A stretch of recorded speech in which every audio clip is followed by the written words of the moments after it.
You and I live in a world that moves too fast. Numbers flash, prices rise, advice comes from every screen. Everyone says they know the secret to success. But sometimes the real wisdom is not in speed or cleverness or calculation. It's in calm. Calm beats clever. Imagine this: a small kitchen on a quiet Sunday morning. The window is open. You can hear the city far away, soft like a hum. A man in his 30s sits with a cup of coffee, a notebook, and an old calculator. His name is Daniel. Daniel likes numbers. They make sense. 1 plus 1 always equals 2. But lately, his life doesn't feel that simple. He works in finance, surrounded by people who talk about money all day. Big profits, big risks, big dreams. Every conversation feels like a race. Who's winning? Who's losing? Who's smarter? Yet Daniel feels tired. Every time he looks at the market, his heart jumps. Up, down, up again. He feels smart one moment, foolish the next. So this morning, he just sits. No news, no charts, just silence. He remembers something his grandmother used to say: "Money is quiet until you make it loud." He didn't understand it as a child, but now the words return like a small, calm wave. He opens his notebook and writes one simple sentence. What does calm money mean? That's where our story begins. Because money is not only about numbers, it's about behavior, about emotions, about how we act when the world shakes. Let's slow down together, my friend, and explore this, not like a lecture, but like a journey. You'll learn English, yes, but maybe also something deeper about yourself. After all, language and money share something in common. Both show who we are inside. When Daniel was a boy, his family didn't have much. His father worked at a small repair shop. His mother cleaned houses. Life was simple, not poor, but careful. Every Friday, his father gave him a few coins. "For your pocket," he said. "Spend one, save one." Daniel didn't think about it much. He liked the sound of coins in his hand, the small weight, the way they clicked together, like tiny promises. The word save became important to him. Save, verb, to keep something for later, not to use it now. Example: I save money to buy a new bike. He didn't know it yet, but that simple habit would shape his life. His father often said, "We can't control the world, but we can control how we react." At the time, Daniel thought it sounded boring. Control your reaction? He wanted excitement. But now, sitting with his coffee years later, he finally understood. Money is not about control of the market. It's about control of yourself. In his early 20s, Daniel got his first real job in a big office. Shiny floors, serious people, coffee machines that made strange noises. He felt like an adult. He wanted to be smart, clever, quick, successful. At first, he was. He worked hard, learned fast, impressed his boss. He started investing his salary, reading blogs, watching videos, following trends. The market went up, and Daniel felt powerful. Every small win felt like a secret proof that he was special.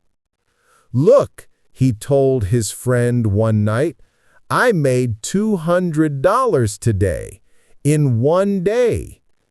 His friend smiled. "Nice. What will you do with it?" Daniel shrugged. "I don't know. Maybe reinvest. Maybe a new watch." He didn't realize that excitement can be dangerous. Excitement makes you forget time. Excitement makes you think luck is skill. He was clever, but not calm. The next year, the market turned, fast, down. He lost almost everything he had made. He sat again at his small desk, staring at the screen. The same numbers that once made him proud now made him afraid. He thought of his father. "We can't control the world, but we can control how we react." He didn't know what to do. But the next day, something small happened that changed everything. Later, he asked her what she meant. Mia smiled. Everyone wants to be clever, but calm people win in the end.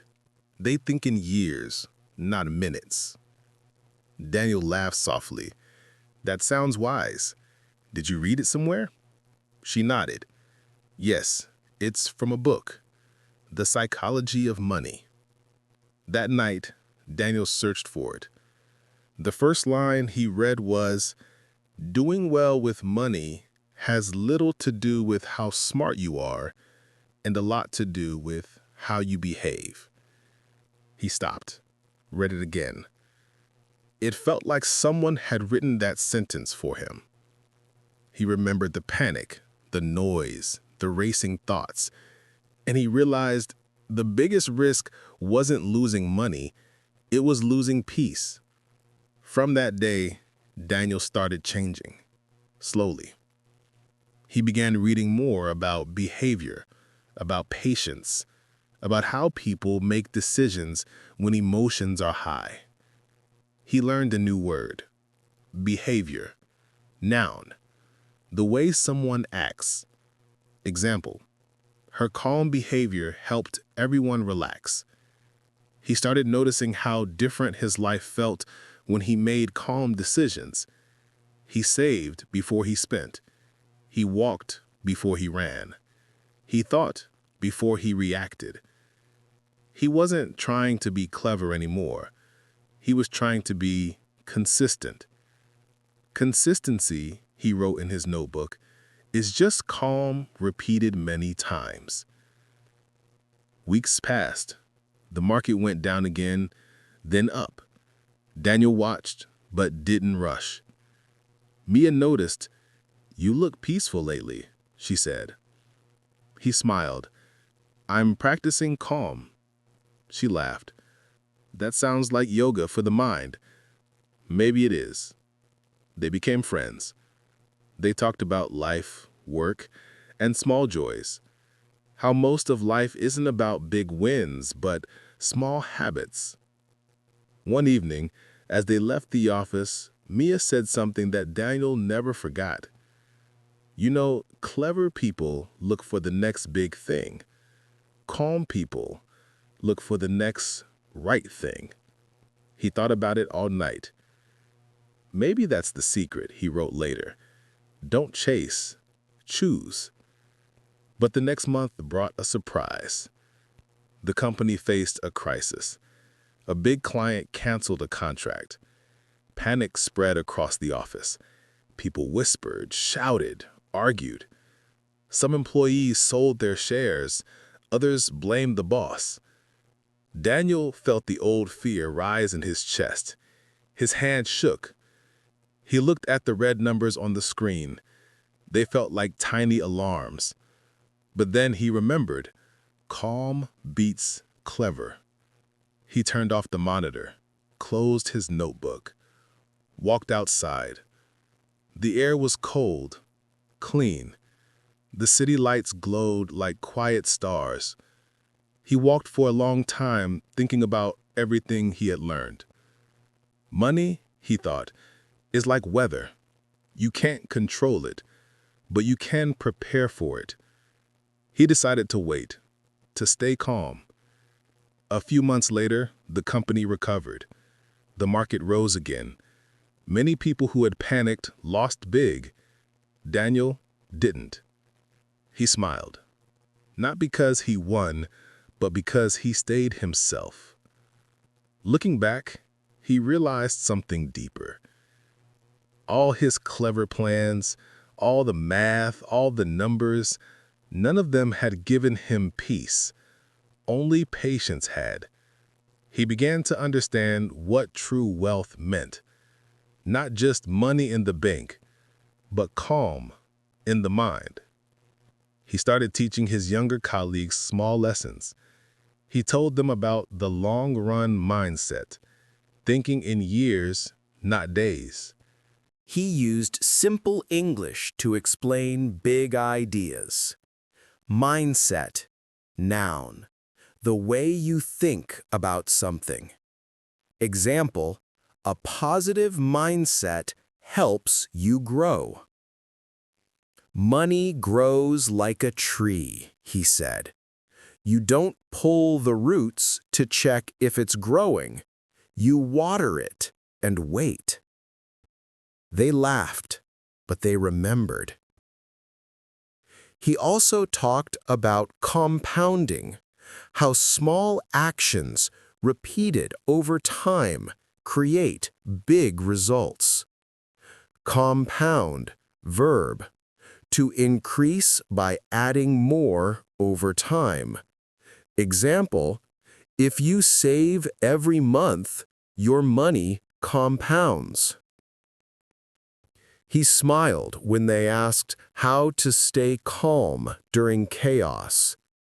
Breathe, he said, and remember, time is your partner, not your enemy. Months turned into years. Daniel moved to a new job, a new city. He wasn't rich, but he was stable, peaceful. He started writing small notes for himself every morning.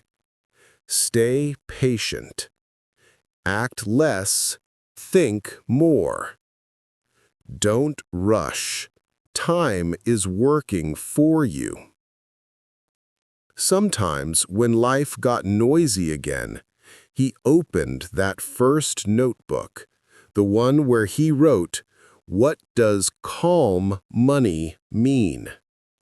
He smiled at the old handwriting. So much had changed since that morning. Now he knew the answer. Calm money is not about what you earn. It's about how you live while you earn it. It's the quiet confidence that comes when you don't need to prove anything. The peace of knowing enough is enough. One rainy evening, he met Mia again by chance. They hadn't spoken in years. They laughed, shared stories, talked about how fast time moves.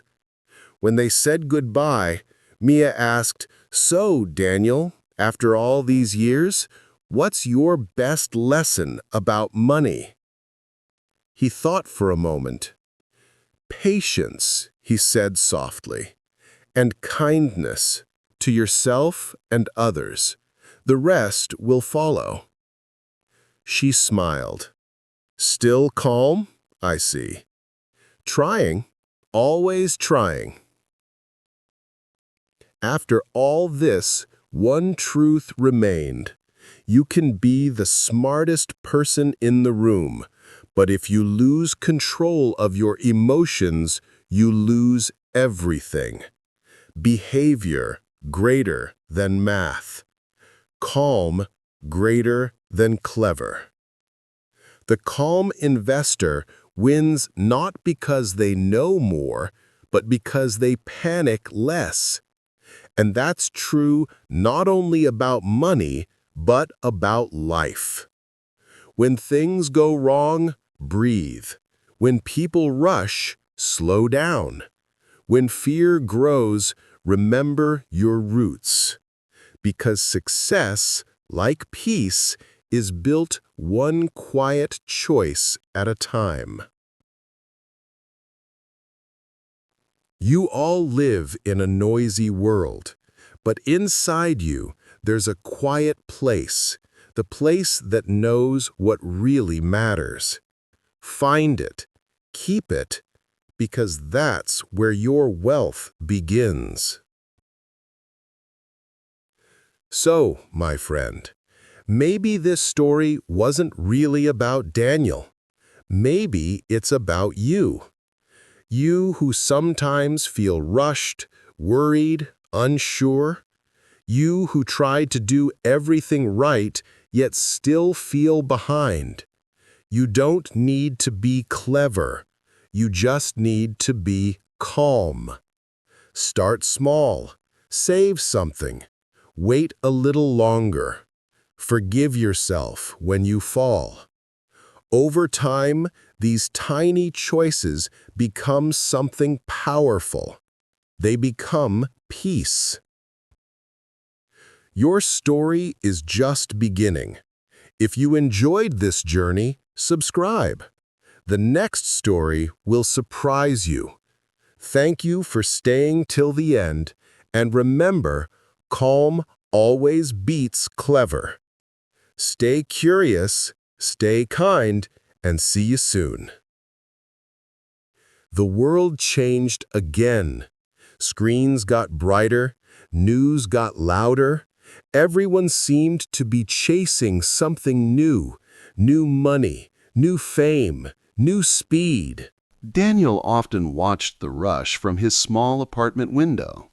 He saw people with phones in their hands, walking fast, always connected, never resting. And he thought, maybe they don't know where they're going. They just don't want to stop. He wasn't judging them. He understood. He used to be like that too. The need to move, to achieve, to feel important. But calm had taught him something strange. When you stop chasing, life starts coming to you. He smiled at the thought. That week, he wrote a new article online called The Art of Enough. He began with a simple line. Most people don't need more money. They need less noise. He explained how enough is not a number. It's a feeling. The moment when you look around and think, this is okay. I have enough for today. Enough. Noun. As much as you need. Not too much, not too little. Example. I don't want more coffee, thank you. I've had enough. He wrote about how hard that word is to feel in a world that keeps whispering, more. More followers. More income. More things to show. But enough doesn't whisper. Enough just waits, calm and patient. Daniel remembered an old story about a writer who visited a rich banker. The banker said, I make more money in a day than you make in a year. The writer smiled. That's true, but I have something you'll never have. The banker frowned. What's that? The writer said, enough. That story always made Daniel smile. He thought of his father again, how he used to fix broken machines, slowly, patiently. He never had much, but he was never poor. Because peace, not money, was his measure. Daniel began to notice how the idea of enough changed everything. It made him enjoy small things, the smell of coffee, the sound of rain, the smile of a stranger. It made him stop comparing his life to others. It even made learning feel easier. He told his students, "When you learn English, don't compare yourself to someone fluent. Just say, 'I know enough for today.' Tomorrow, you'll know more." They laughed, but they understood. Learning, like money, is not a race. It's a rhythm. One afternoon, Daniel sat in a small cafe near the train station. The air smelled of cinnamon and warm bread. He watched people rushing, bags swinging, faces tense. He took a slow sip of coffee. Next to him sat a young woman with a laptop. She looked nervous, checking her bank app again and again. He smiled kindly. "Waiting for good news?" She laughed nervously. "Just checking my stocks. They're down again. It's stressful." He nodded. "Yes, it can be." She sighed. "I feel like I should be doing more. Everyone online seems so successful." Daniel thought for a moment.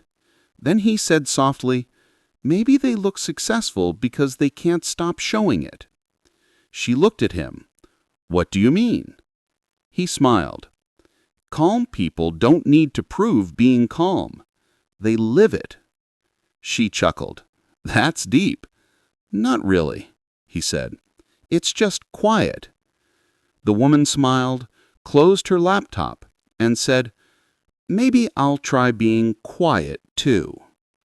That night, Daniel wrote another line in his notebook. "Calm doesn't need to prove. It just needs to be." He felt grateful. Not rich, but safe.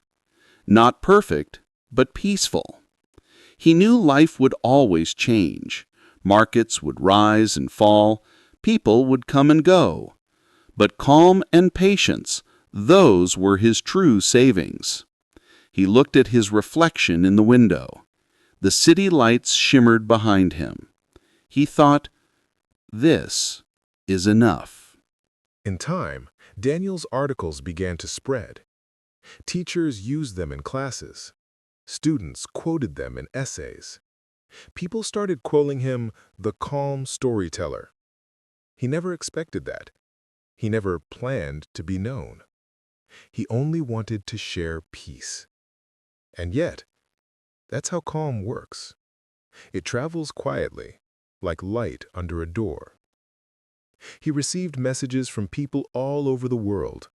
A woman in Brazil wrote, "I stopped trying to beat others. I started trying to understand myself." A teacher in India wrote, "I used your story to teach my students patience." A student in Japan wrote, "Your stories make English feel like home."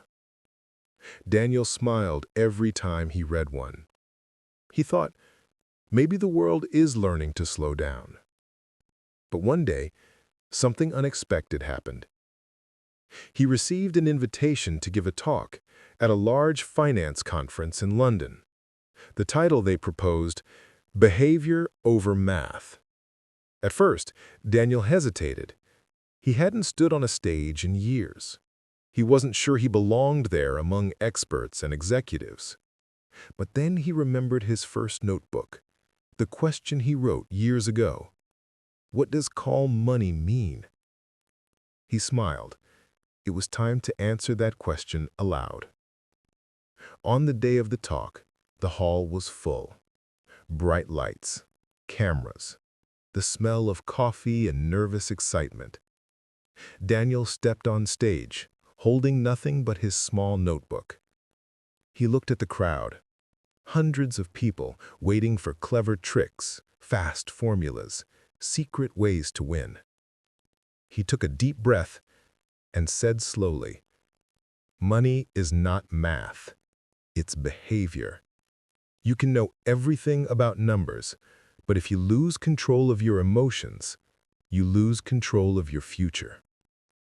The room went silent. He continued, "The best investors aren't the smartest, they're the calmest. Because in the long run, calm beats clever." He told stories about Buffett, about the janitor Ronald Reed, about his own panic and peace. He spoke about the power of enough, the beauty of patience, and the strength of staying kind when others lose control. He ended with one simple truth: your behavior is your wealth. Protect it like gold. When he finished, the audience stood and clapped, not loudly, but warmly, the kind of applause that feels like understanding. After the talk, someone asked, "What's your next big goal?" Daniel smiled, "To stay calm." They laughed, thinking it was a joke, but he meant it. He walked outside, into the evening air, feeling light. The city buzzed around him, full of people chasing something, but he didn't need to chase anymore. He already had enough. Years later, Daniel's hair turned gray. He still wrote, still taught, still smiled at the sound of morning coffee. Sometimes young students asked him, "Sir, what's the secret to success?" He always gave the same answer: patience, gratitude, and a little silence. They didn't always understand, not yet, but one day they would. After all this, one truth remained. Calm is not the opposite of ambition. It's the shape ambition takes when it grows wise. The clever build fast. The calm build forever. So, my friend, if you're listening to this now, remember, you don't have to rush. You don't have to prove. You just have to keep going. Slowly, kindly, with focus. Learn one new word. Save one small coin. Take one deep breath. Because big change starts quiet, and calm always beats clever. Your story is just beginning. If you enjoyed this journey, subscribe. The next story will surprise you. Stay curious, stay kind, and never forget, you already have enough. See you next time.